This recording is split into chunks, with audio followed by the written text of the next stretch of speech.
গতকাল সারা রাত আমাদের বাড়ি ঘিরে রাখে পুলিশ।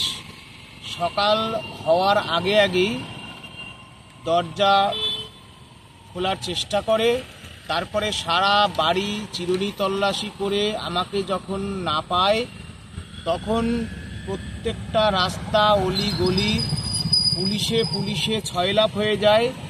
আমি সেই সংবাদ পেয়ে আমার বন্ধুর বাড়ি থেকে নিকটবর্তী স্টেশন আদিসপ্তগ্রাম থেকে কলকাতার উদ্দেশ্যে রওনা দিচ্ছিলাম।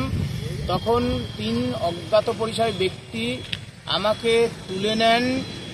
তারপরে ব্যান্ডেল বিদ্যা মন্দিরের কাছে যে জঙ্গল, সেই জঙ্গলের ওখানে আমাকে নিয়ে যায়।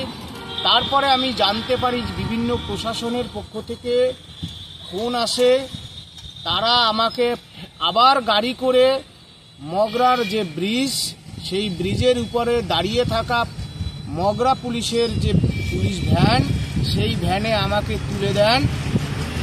দীর্ঘক্ষণ আমি কিছুক্ষণ আগে বেরোলাম মগরা থানা থেকে। সারা দিন আমাকে মগরা থানাতে বসিয়ে রাখে, কোনো জিজ্ঞাসাবাদও করেনি, কিচ্ছু করেনি। শুধুমাত্র আমাকে যে এই কিডন্যাপ করলো পুলিশ মন্ত্রী, তার প্রধান কারণ আজকে এসএসসি অভিযান ছিল। 10 বছর পর কেন পরীক্ষা দেব? আর পরীক্ষা যদি দিতেই হয় এসএসসি 2016 প্যানেলের যারা নট স্পেসিফিক্যালি টেন্টেড আর যারা অল ডিজেবল তারা দেব, এই মর্মে আলোচনা চেয়ে চিঠি দিয়েছিলাম। আজকে আন্দোলন ছিল, সুতরাং এই আন্দোলনে ভয় পেয়ে আমার বন্ধু যোগ্য শিক্ষক সুবল সোরেনের হত্যার বিচার চাইব বলে ওই বন্ধু সুবল সোরেনের পরিবারের দায়িত্ব নিতে হবে, 10 কোটি টাকা ক্ষতিপূরণ দিতে হবে। এই সব আন্দোলনে ভয় পেয়ে রাজ্য সরকার, রাজ্যের স্বয়ং মুখ্যমন্ত্রী, পুলিশ মন্ত্রী এহেন ঘৃণ্য নিন্দাজনক একটা কাজ করলো।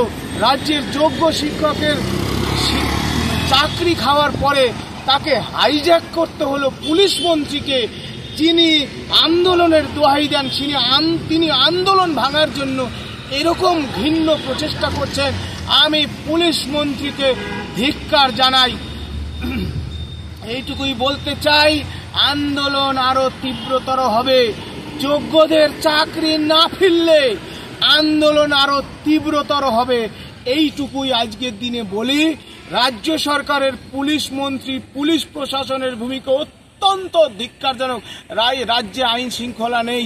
যদিও যে থানায় আমি ছিলাম, যেটুকু সময় ছিলাম, আমার সাথে তারা ভালো ব্যবহার করেছেন, কিন্তু গোটা যে প্রক্রিয়া আন্দোলনকে ভেঙে দেওয়ার জন্য যে ব্লুপ্রিন্ট তৈরি হয়েছিল রাজ্য সরকারের, কারণ তারা লড়াইয়ে আমাদের সাথে পারছে না, সেই ভয় থেকেই আমাকে হাইজ্যাক করে নেওয়ার যে রাষ্ট্রীয় মদতে, অর্থাৎ পশ্চিমবঙ্গ সরকারের মদতে এহেন ভিন্ন চেষ্টার নিন্দা